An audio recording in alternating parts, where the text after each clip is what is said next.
Greetings. This is Serving Camps. I'm Steve. And I'm Angie. And this is the blessing that we have been given to live in while we serve at camps.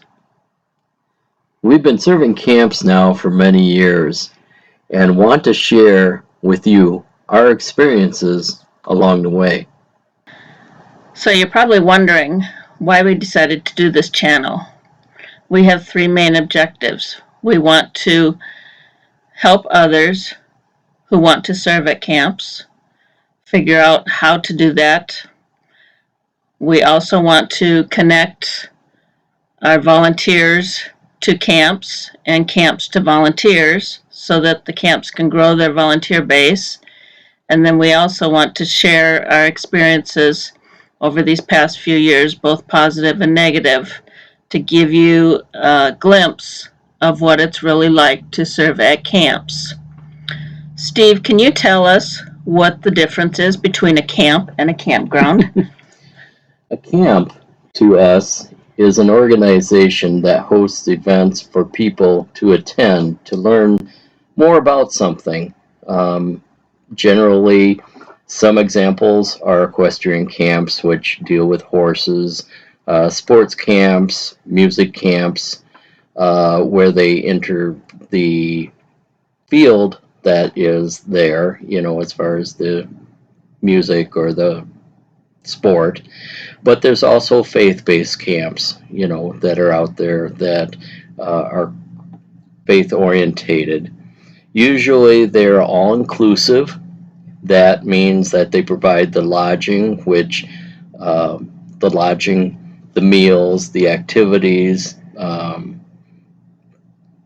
for attending the events. The lodging at the camp is usually a cabin or a bunkhouse or a motel type unit, depending upon how many of the guests are arriving that want to stay together.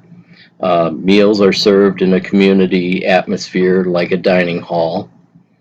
Those are what we consider camps. Campgrounds to us, we utilize in the transition period between the different camps that we're serving at. Generally, the way that we have is summer in the north, winter in the south. And so between going from those two destinations, we utilize what we call campgrounds. Campgrounds are fee-based organizations where you pay per night, per week, generally, for a spot to hook up your RV for the water, sewer, and electric. And campgrounds may have amenities such as a pool or a mini golf or laundry facility. Their offices may have a general store to them. They may charge an additional fee for the amenities, especially like laundry and that sort of thing. You'll find both private and public campgrounds. In regards to a private campground, it's generally like a KOA or something of that nature. In a public campground is generally a state, county, or national park that the public campgrounds generally will have less amenities. They'll generally have maybe a picnic table, a campfire grill, and maybe a shower house. So, Steve, what do you mean by the difference between serving and some of you may have heard the term work camping? Serving, also known as volunteering, generally as volunteering, is doing something for a camp without expecting any monetary payment in return. Those who are serving are expected to take care of their own expenses of getting to the camp, their meals, and their living expenses. An added benefit is that the camp may offer you lodging or hookup of your RV if you are with them for an extended period of time at no extra charge. They may also invite you to partake of their meals when they have groups on site.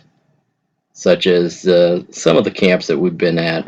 When the groups are there, they say, hey, come on over and join in, sort of thing. These are all extra blessings for the service that you're providing them, and generally we don't take them for granted. A work camp, on the other hand, is work camping is where you're working for an organization and they provide an RV site or lodging to you in addition to regular payment of wages for the work that you're doing for them. An example that you take a job with a campground or a national park as a host for the campground or maintenance person, you are expected to perform certain duties on specific days while you're in their employment situation. So there's many different opportunities all over the United States to serve at camps. Oftentimes, many of you will find that you're close to a camp in your own state. We would call this serving locally. You could serve locally for a day or a week, or periodically once a month, for however many hours that you'd like to do. It's real easy to get involved locally because, again, they're close by. Usually when we define locally, we say it's within a day's drive, or within being able to go to the camp, get there, do your project, and return home all in the same day. Whereas nationally, you have to drive some distance to it. Might be in a different state, or it could be in the same state if it's a state like Texas where it's really large and it takes you more than a day to get there. But then you're there for, a week, a month. Typically, we like to stay for 2 or 3 months at a camp so that we feel like we're really there doing something. And that's what we would call nationally. Nationally takes a little bit more work to plan, and so we'll cover that in future episodes. There's also the difference of things to think about as far as whether you want to be an independent worker or do you want to go with a group. When we first started getting involved with camps, we went independently and as a group, whether it was through our church and we worked at the local camp there, or if the camp was having a service week, we would go for a day or the whole week and be there. So there's different ways that, it all depends on how you want to get started. If you're in your retirement years, you may find that you have more time, whereas if you want to get started now and you're still working, maybe you can plot in a day, a Saturday, to take your family and just go serve at a camp. A good example of this was the fact that when we moved from Minnesota to Rapid City, South Dakota, my route for my job was a Tuesday through Saturday. And so I had Mondays off while Angie was working Monday through Friday. And so that is when I found the camp near Rapid City, Cedar Canyon Camp, and had asked whether or not I could volunteer there Mondays from 10 to 3. Gave me time to get up, relax, go volunteer for 4 or 5 hours, and be home before Angie was done with her work. That was locally and just one day a week.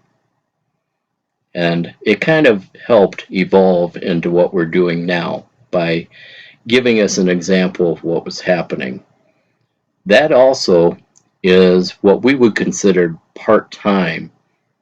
It's basically when you still have a home content, a stick and brick home or someplace, an apartment like we had, and you're just doing it on a part-time type situation, whether it's, like I said, one day a week or you take a vacation time, like a week, and you travel someplace reasonably close, a camp, and you help them during that time period. Uh, that would be what we consider part-time. Full-time is what we're doing presently. Full-time is we do not have a stick and brick home. We travel the country to and pick different camps, different places, like I said earlier, some in the north, some in the south, and we've continued to help throughout the year on a full-time basis. We usually, as Angie just described, will stay anywhere from a month to 2 to 3 months, depending upon where it's located. That is full-time. Earlier, I had mentioned that we currently are considered independents. The reason for this is that we take care of all of our planning, which camps we'll be at during what specified times. We convey how many hours a week we will work or volunteer with the organization. Oftentimes you'll hear us use work and volunteering interchangeably because for us, that's all we do. We take care of making the initial contacts. We take care of, just setting our schedule and where we're going to be and how long we're going to be there. With our relationships with the camps, we work together with them on an independent basis, where the opposite is working as with an organization. There's many different positives with working with an organization where when you don't have a relationship with a camp or you just are starting out, the organizations can be an organization that works with couples, or it could be the camp itself, or it can be a church group sort of thing. It's the idea that they are setting up the project, whether it be just like a Saturday serve, or it be a long weekend, or with some of the organizations that work with couples, they have a 3-week project sort of thing, generally with a week off, and then you can choose whether or not you have projects down the road, which can be anywhere from 1 to 6 or 7 different projects throughout the year, where in different parts of the country that you're going to. But generally, they have the relationships with the camps and the different organizations that they're working with. They set up with the organization the project, the supplies, the settings that are taking place, sort of thing. They usually do have their own policies and their own supplies that are needed, that are provided by the camp, sort of thing.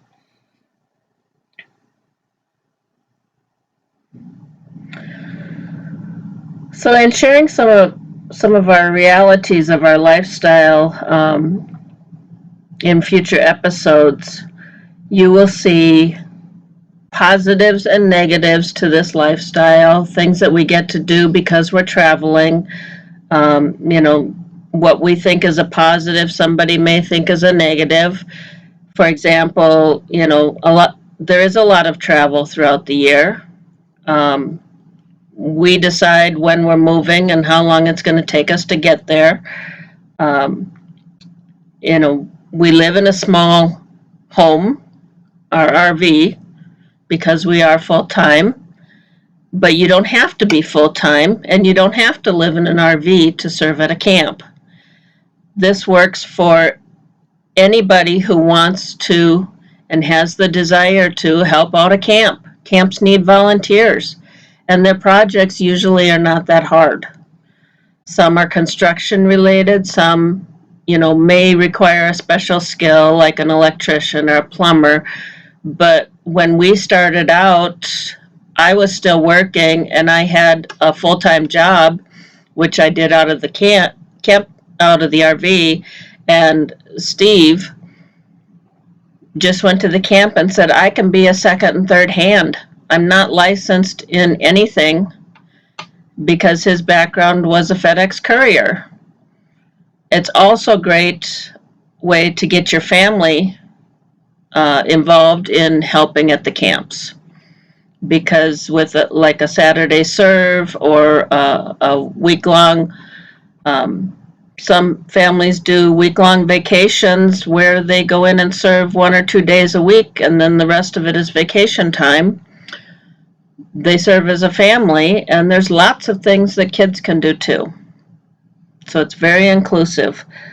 It's a great way to learn new skills, and it's all about your attitude when you approach it. If you have an RV and you're living out of your RV, as you know, things break down. So that could be a negative or a positive, and we will show you both because we've seen it happen. We've had plenty of experiences and everything, and some would make you just want to stop this lifestyle, and some would just make you sit back and say, I can't wait for the next. Yeah. And so that's what we want to share with you, is the many ups and downs that we've had, but moreover, it's just the idea, the calling of sharing our life with other people and helping them See that they can do it too, Right. if they want to. So, thank you. Like us and subscribe to our YouTube channel, and you'll see more in the future.